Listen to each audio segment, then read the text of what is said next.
Ang palabra de honor ay isang taong may delikadeza, laging tumutupad sa kanyang pangako.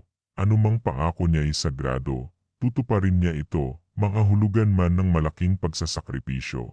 Isang taong may isang salita, at isang taong may paninindigan na lahat ng kanyang sinabi ay talagang tutuparin niya. Paano kung ang binitiwan mong pangako ay hanggang salita lang at hindi mo kayang pangatawanan na maaaring magdulot sa iyo ng peligro at kamatayan? Isang mapagpalang araw, Sir Mark, tawagin niyo na lang ako sa pangalang Vicente, o mas kilala sa bansag na Enteng. Nasa hustong gulang na at pamilyadong tao. Meron po ako 3 anak sa butihin kong asawa na itago ko na lamang sa pangalang Ladya. Ang ibabahagi ko pong kwento ay hango sa sarili kong karanasan noong aking kabataan.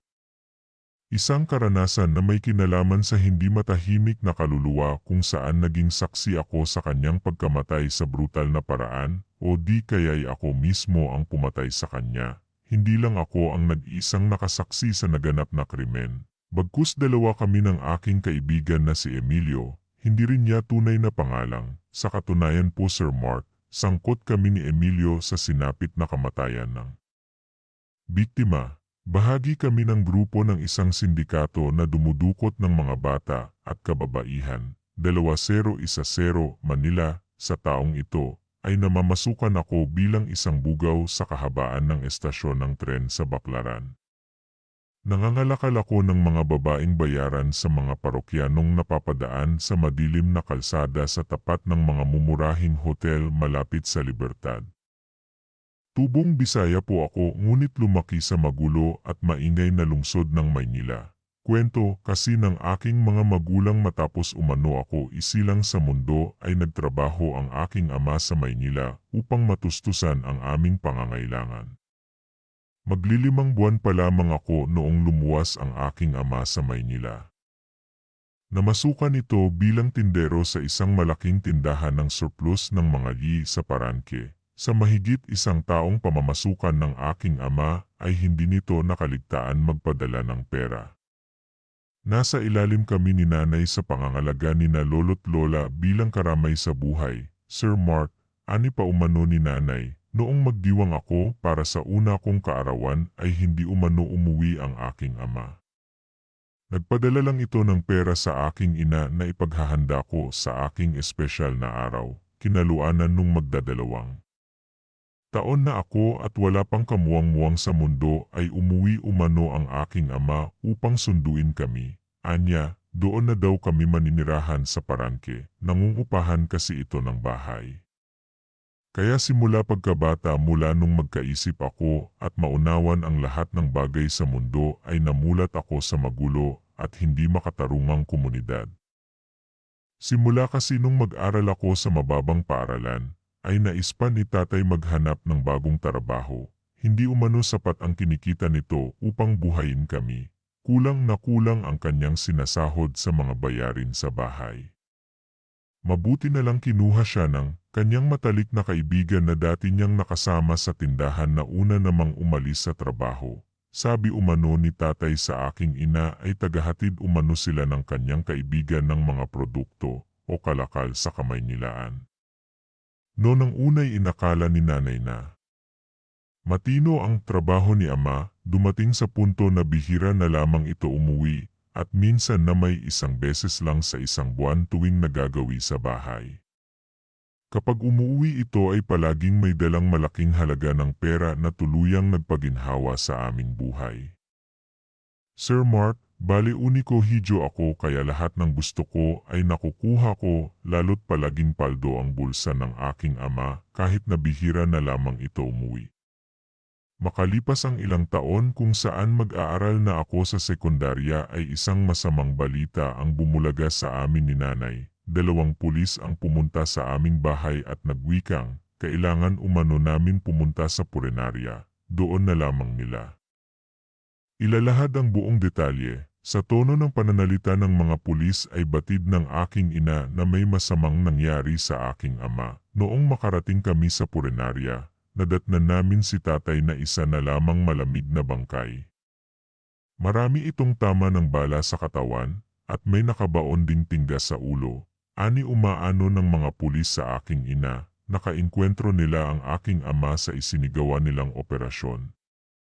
Kasapi raw si tatay sa isang malaking sindikato na matagal na nilang minamatyagan, sangkot sila sa pagbebenta ng mga droga at human trafficking na labis ikinadismaya ng aking ina. Hindi lang si tatay ang nasawi sa pangkat ng mga pulis bagkus may ilan pa sa mga kasapi nila ang namatay, subalit sa mga nakahilatang bangkay sa morgue ay hindi ko nakita ang labi ng kaibigan ni tatay na madalas nitong kasama na dati niyang nakasama sa tindahan ng mga surplus liye.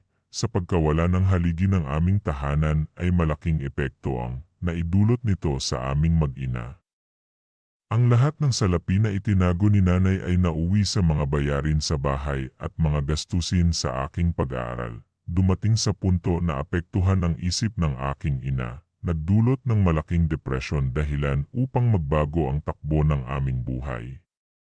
Nagawa ng paisa-isang maisangla. Ang mga naipundar naming gamit dahil naging lasinggera ang aking ina at napabayaan ako, kinalaunan tinamasa namin ang matinding kahirapan hanggang sa pasukin ng aking ina ang maduming kalakaran sa Maynila. Nagtrabaho ito bilang puta sa mga kabaret, hanggang sa nauwi sa pagbebenta ng sariling laman sa lansangan. Simula noong maging bayarang babae ang aking ina, ay huminto na ako sa pag-aaral, napabarkada ako at napunta sa maling landas.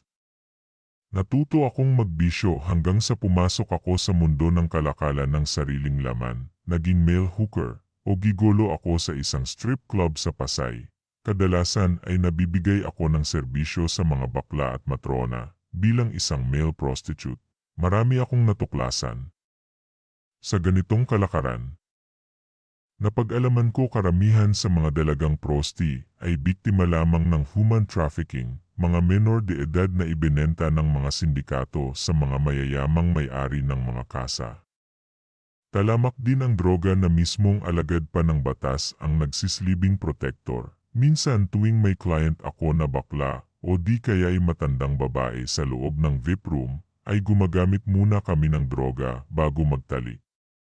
Matapos ang kasikatan ko bilang isang gigolo, ay itinapon ako ng may-ari na parang isang basura, anya mahina.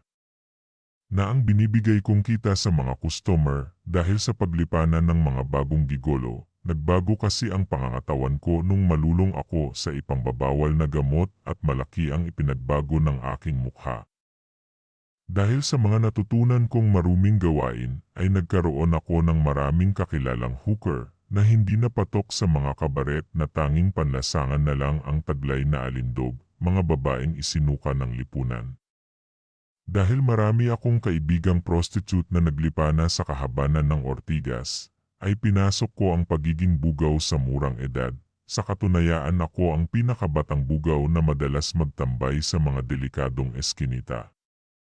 Bawat napapadaang lalaki ay inaalok ko ng babae, hindi ko sila tinatantanan, mahikayat na bigyan ng panandali ang aliw sa mga hawak kong babae sa lansangan sa murang halaga. Minsan, nagkukrus ang landas namin ni nanay sa bangketa. May kasama itong matandang lalaki papasok sa isang motel.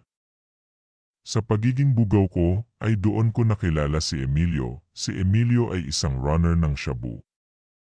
Palihim ito nagbebenta ng mga item sa mga vendor sa lansangan. Minsan, nangangalakal din ito ng droga sa mga GEO, kabilang na ako. Kinalaunan madalas na kami nagja-jamming ni Emilio bumatak sa mga pwestuhan tuwing marami ang kinikita ko. Minsan na may gumagamit kami ng droga sa inuupahan naming bahay. Minsan niya nahuhuli ako ni nanay gumagamit ng droga. Ngunit hinahayaan lamang ako nito dahil magkatulad lang kami nalulong sa bisyo.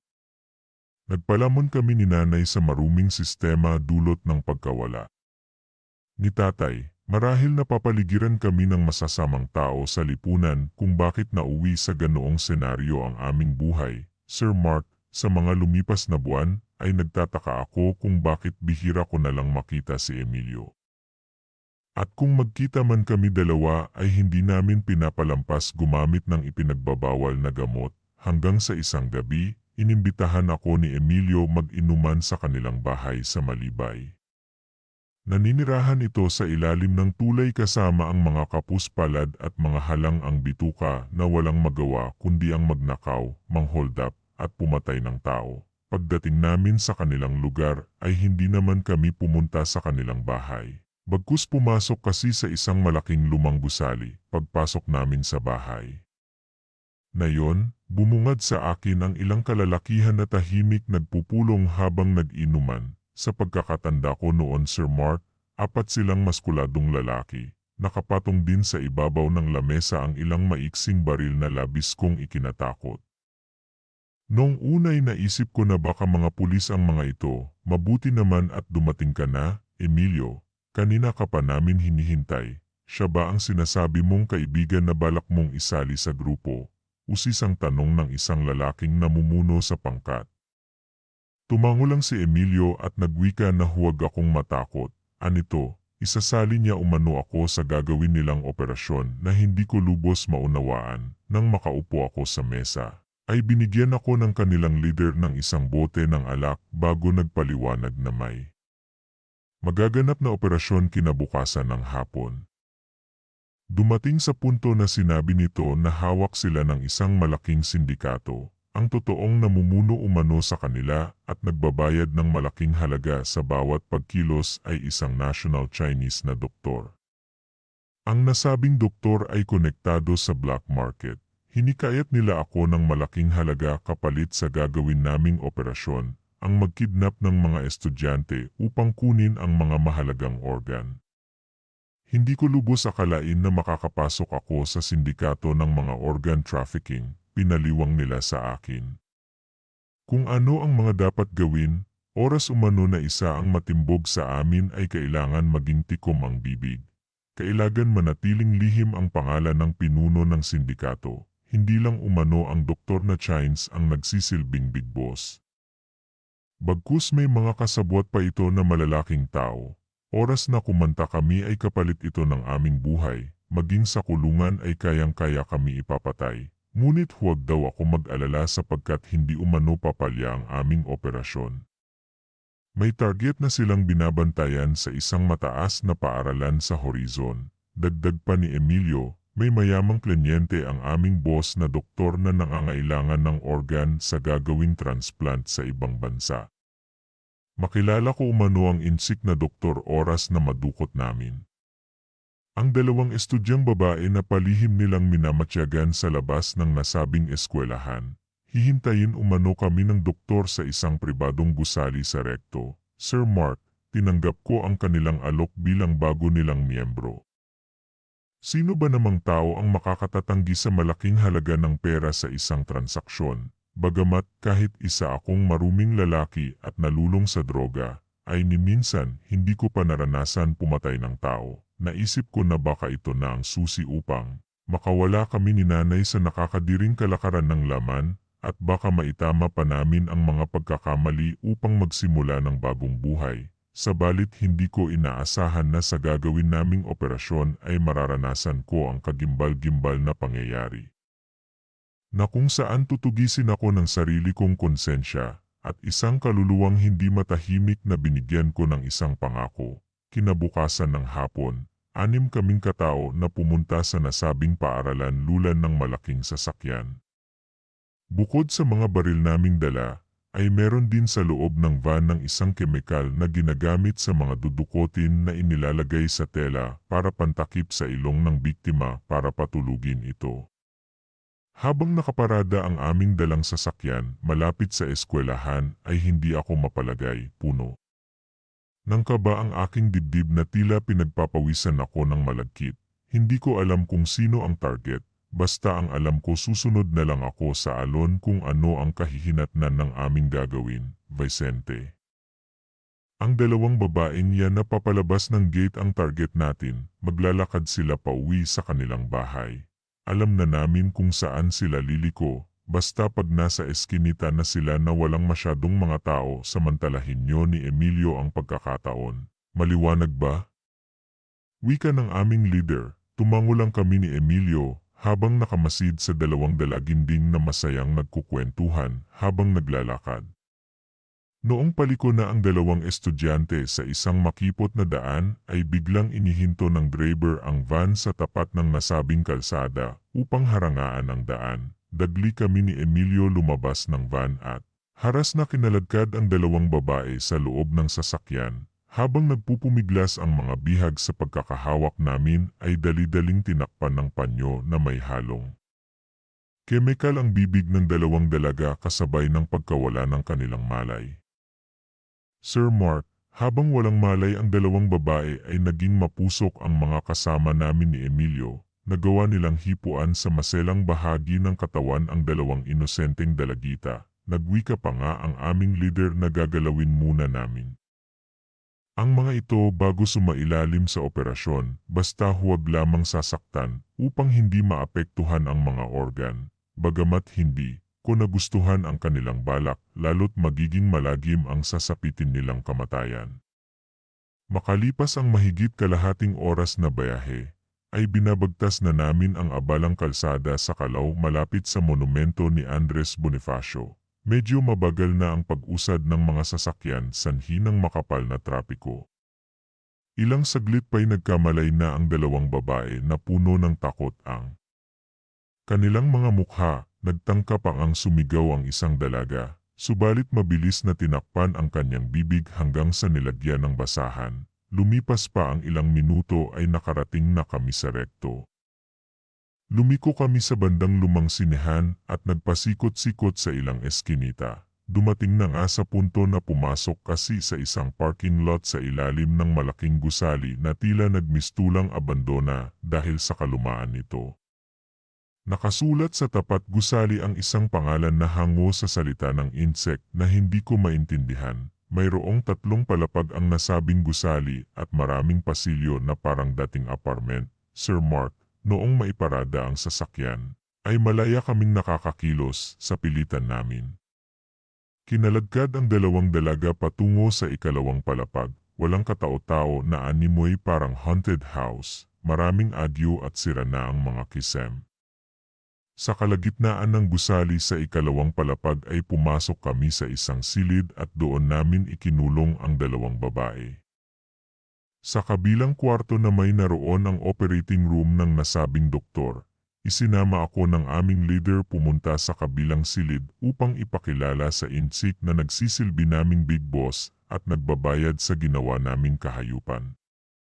Ipapaalam din nito na dala na namin ang mga bihag na walang anumang galos sa katawan. Nang makapasok kami sa kwartong iyon, bumungad sa akin ang iba't ibang uri ng mga aparato na ginagamit sa operasyon.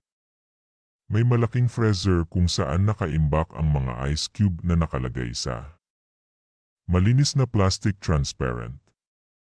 May ilang malilit na box na matutukoy ko na ito ang pinaglalagyan ng mga organ. Hindi lang nag-iisa ang insik na doktor, bagkus may kasama pa itong babae na nagsisilbing nurse scrub sa ginagawang iligal na operasyon. Matapos akong ipakilala ng leader sa aming boss, ay nag-abot ang doktor ng malapad sobre na naglalaman ng malaking halaga bilang kabayaran sa amin. Gayunpaman, mananatili pa rin kami sa loob ng gusali hanggang sa matapos ang isasagawang operasyon sa dalawang babae, ani pa umano. Ng aming boss kailangan pa raw namin lumakad bukas dahil may bago umano itong kliyente na nangangailangan ng kidney transplant. Ang bagong target namin ay bata sapagkat bata rin ang nangangailangan ng organ na nagmula sa mayamang pamilya. Isasagawa umano ang pagtanggal ng mga organ sa bihag bago lumubog ang araw. Sir Mark, noong sumapit ang dapit hapon, inutusan ako ng aking leader na dalhin ko na umano sa operating room ang isang babae.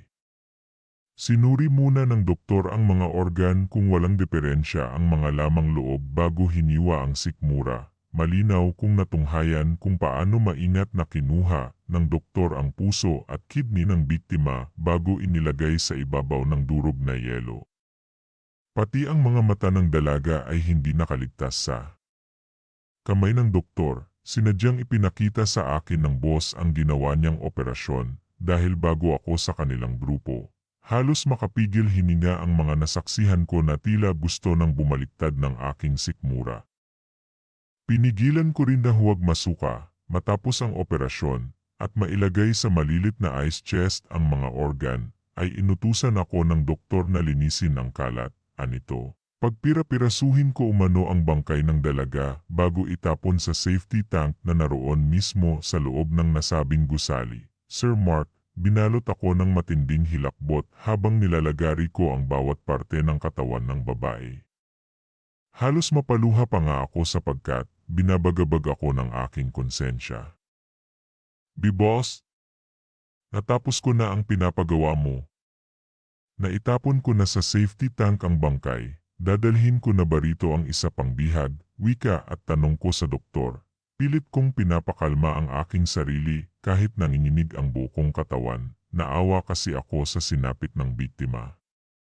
Bagamat kailangan ko maging matatag sa harap ng aking boss, lalo't maaari akong mapahamak kapag nagpakita ako ng kaunting awa sa mga biktima. Halatang pusakal ang doktor at sanay pumatay ng tao, mamaya na Vicente.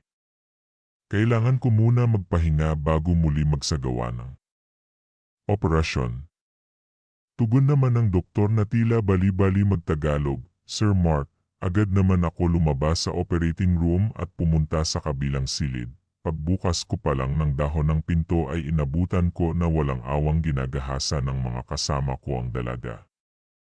Nakahubot-hubad na ito at pinagpapasapasahan ng mga demonyo na kapwa ko kriminal. Nagmistulang lantang gulay ang inosenteng dalaga at naglilimahid sa dugo ang magkabila-hita na halatang hindi pa ito nabibinyagan.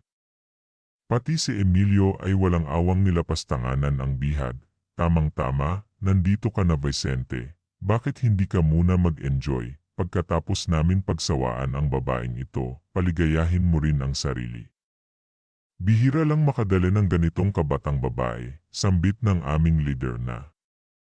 Nangungunang gumahasa sa dalaga, hindi na lamang ako umimik sa sinabi nito, naupo ako sa sulok at nagsindi ng sigarilyo. Hindi ko masikmura ang kahayupan nila, Vicente, ayaw mo ba talaga? Bihira lang mangyari ang ganitong pagkakataon. Mamamatay lang din naman ang babaeng ito, bakit hindi mo gamitin? Kahit paano'y naranasan niya ang langit bago mamatay. Palatak naman ni Emilio, tinignan ko lang si Emilio at nakaramdam ng matinding galit. Tila tinutusok ng karayom ang aking puso tuwing napapaimpit sa sakit ang dalaga habang nagmamakaawa, Sir Mark, matapos nilang lapastangin ang inosenteng dalaga.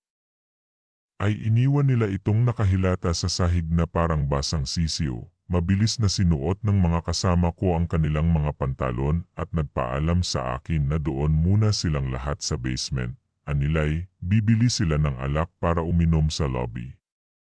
Saglit umano sila magpapalamig habang nagbabantay sa entrada ng gusali. Bago umalis ang mga kasama ko, ako na raw muna ang bahala magbantay sa bihag. Kahit alam kong nalalapit na ang kamatayan nito, ay nagpakita pa rin ako ng kabutihang loob. Sinabihan ko ito ng magbihis ng damit, subalit hindi na niya maikilos ang kanyang katawan. Nasipat ko na walang tigil ang pagtagas ng dugo sa kanyang pagkababae. Ako na mismo ang nagkusa na lagyan ng saplot ang hubad niyang katawan. Matapos ko itong bihisan ng damit, ay nagulat ako nung humiling ito sa akin na nauuhaw siya at nais niyang uminom ng tubig bago mamatay. Alam na kasi nito ang kanyang sasapitin sa kamay ng demonyong doktor. Tila nadurog ang aking puso nung magbigay ito ng habilin sa akin. Oras umano na bawian siya ng buhay, huwag ko raw itatapon ang kanyang bangkay. Ilagay ko umano ang kanyang labi sa tapat ng kanilang paaralan upang mabigyan siya ng maayos na libing ng kanyang mga magulang. Hindi ko alam kung ano ang isasagot ko. Alam ko kasi na matapos kunin ng doktor ang kanyang mga organ ay hahatin ko sa maliliit na piraso ang kanyang katawan at itatapon sa malaking poso negro, Sir Mark. Labis na nagmamakaawa sa akin ang dalaga na mangako umano ako sa kanya na gawin ko ang huli niyang kahilingan bago siya mamatay. Wala akong nagawa kundi ang magbitiw ng isang pangako. Pinilit nitong umiti matapos ko iyon sabihin. Bagamat walang tigil ang pagdaloy ng mga luha sa kanyang mga mata, sa totoo lang mga kasandata, balak ko sanang itakas ang bihag. Kaso natatakot ako, Alam kong hindi na ako bubuhayin pa ng mga kasama ko oras na gawin ko yon. Makalipas ang kalahating oras ay tinawag na ako ng doktor. Dalhin ko na raw ang dalaga sa operating room. Humingi ako ng tawad sa dalaga habang inaakay ko ito patungo sa kabilang silid. Paika-ika na kasi itong maglakad buhat nung gahasin siya ng mga kasama ko. Upang hindi ako makaramdam ng guilty, ay tumalikod ako habang tinatanggal ng doktor ang kanyang mga organ. Matapos ang operasyon, ay muli ako inutusan ng doktor na iligpit ang mga kalat. Gaya nung una kong ginawa, hahatiin ko muna sa maliliit na piraso ang bangkay bago itapon sa safety tank. Dahil napagod ang doktor sa ginawa nitong operasyon, pati ang kanyang scrub nurse na may dugo ding Chinese, ay sinamantala kong ikubli sa tabi ng Poso Negro ang labi ng dalaga. Hindi ko pinutol ang kanyang katawan bagkus buo ko itong ibinalot sa malaking itim na supot, subalit napapaisip ako kung paano ko maipupuslit palabas ang bangkay. Payat at maliit lang itong babae kaya mabilis ko lang ito mabubuhat. Ngunit hindi ako makakaligtas sa mata ng mga tao habang bitbit ko ang labi ng biktima. Malaya ko noon na itago ang bangkay ng dalaga sapagkat naroon sa lobby ang mga kasama ko. Noong wala pa ako sa grupo, si Emilio ang tagalinis sa mga kalat. Sir Mark, habang iisip ako ng magandang paraan kung paano ko madadala ang bangkay sa tapat ng paaralan sa kasagsagan ng madaling araw, ay bigla dumating aking mga kasama, anilay. Tinawagan umano ang leader ng aming boss na umakyat sa ikalawang palapag upang gawin ang bagong plano na gagawin bukas kung saang lugar kami dudukot ng bagong biktima. Alam nilang nasa safety tank ako ng mga oras na yon para itapon ang kalat, subalit naabutan nila ako na tila malalim ang iniisip. Agad nilang nasipat ang itanago kong bangkay na halatang buo pa ang katawan na labis ikinagalit ng aking leader sapagkat ang kupad ko raw kumilos. Ako umano ang nakatuka kaya gawin ko ng maayos ang aking trabaho. Nabigla ang mga kasama ko nung makiusap ako kung pwede namin itapon ang labi ng dalaga sa lugar kung saan namin ito dinukot na labis nilang ikinagalit. Anilay idadamay ko pa daw sila sa aking katangahan. Nagawa pa nga ako tutukan ng baril sa ulo ng aming leader. Inutusan ako nito na chop-chopin ko ang katawan ng dalaga bago ihulog sa malaking imbakan ng dumi. Wala akong nagawa kundi sundin ang aking leader, hindi ko nagawang tuparin ang huling habilin ng biktima sapagkat takot akong mamatay. Sir Mark, matapos ko linisin ang huling kalat ay magkakasama kami umalis sa nasabing gusali matapos ang maikling pagpupulong. Nagpaiwan ang doktor at kasama nitong nurse scrub. Sapagkat may susundo sa kanilang tao na may koneksyon din sa black market na siya namang nakikipagtransaksyon sa pamilyang bibili ng mga organ sa ibang bansa. Confidential ang kanilang pagkatao kaya hindi namin kilala ang mga bigating sindikato na nasa likod ng aming boss na doktor. Pagka-uwi ko sa bahay, matapos ang illegal naming gawain ay nagsimula akong makaramdam ng kakaiba. Wala noon ang aking ina kaya mag-isa lang ako sa aming tahanan. Naupo ako sa kama habang napapatulala, kusa kasi.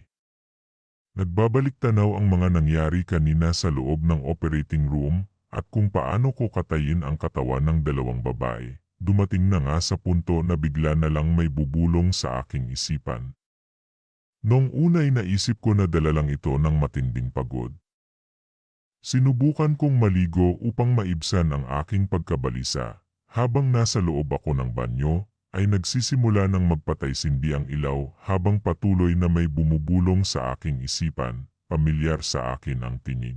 At boses ito nung huling biktima na aking pinangakuan. Biglang nandilim ang aking paningin at nakita ko ang imahe ng dalaga. Nasa harapan ko ito at naliligo sa sariling dugo, wakwak ang sikmura at naglalambitin ang mga sariwang bituka. Sa tindi ng takot ko, Sir Mark, napaluhod ako sa sahig.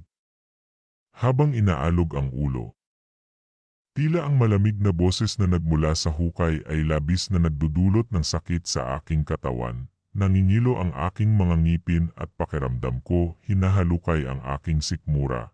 Para akong isang baliw na kinakausap ang sarili. Halos hindi ako pinatulog ng tinig na yon, na tila may nakasampang kaluluwa sa aking balikat. Kinabukasan, pumunta ako sa aming hideout sa ilalim ng tulay upang pag-usapan ang susunod naming gagawin. Plano namin dumukot ng bata sa ibang paaralan o di kay sa lansangan. Malayo sa dati naming pinagdukutan, nagtataka ang mga kasama ko kung bakit nangingitim ang gilid ng aking mga mata at wala sa tamang katinuan. Patuloy akong balisa habang naginginig ang panga. Kaya naisip ni Emilio at ng aming leader na huwag muna akong sasama at baka mabulilyaso ang kanilang gagawin na maaari nilang ikapahamak. Sa puntong iyon, umuwi ako sa bahay. Hindi ko nga nagalaw masyado ang pera sa naging kabayaran ko sa ginawa kong kahayupan. Tila inuusig ako ng sarili kong konsensya sa ginawa kong krimen. Nagpatuloy ang pagiging mabigat ng aking katawan na tila palaging may pasan na mabigat na bagay. Patuloy akong ginagambala ng malamig na tinig. Tuwing ipipikit ko ang aking mga mata ay palagi kong nakikita ang duguang dalaga. Minsan nakikita ko ang aking sarili na naglalakad na may malaking hiwa sa sikmura at nawawala ang mga lamang loob. Sir Mark, maging ang aking ina ay nagtataka na rin kung ano ang nangyayari sa akin. Para daw akong isang baliw na nagsasalita ng mag-isa. Minsan nga'y tumatawa ako kahit wala namang nakakatawa. Isang gabi habang nakahiga ako sa kama at sabog sa droga, ay bigla na lang nagpakita sa akin ang kululuwa ng dalaga na aking pinangakuan. Pumaibabaw ito sa akin at mahigpit na sinakal ang aking leeg. Nahirapan akong huminga na tila para na akong malapit mamatay. Dumating na rin sa punto na sa muka ito ng dugo at pumasok sa aking bibig na may kasamang mga linta. Tila para akong pinaglalaruan ng sarili kong mga mata. Nakikita ko kasi ang aking sarili na parang nabubulok na ang aking buong katawan at pinamamahayan ng maraming uod. Minsan na may tuwing humaharap ako sa salamin ay nakikita ko ang aking replika na lumuluha ng dugo. Marahil sinisingil ako ng kaluluwa ng dalaga dahil hindi ko natupad ang kanyang huling habilin. Sa mga lumipas na araw ay hindi na talaga ako tinatantanan ng hindi matahimik na kaluluwa. Palagi ko itong kasama at patuloy akong ginagambala.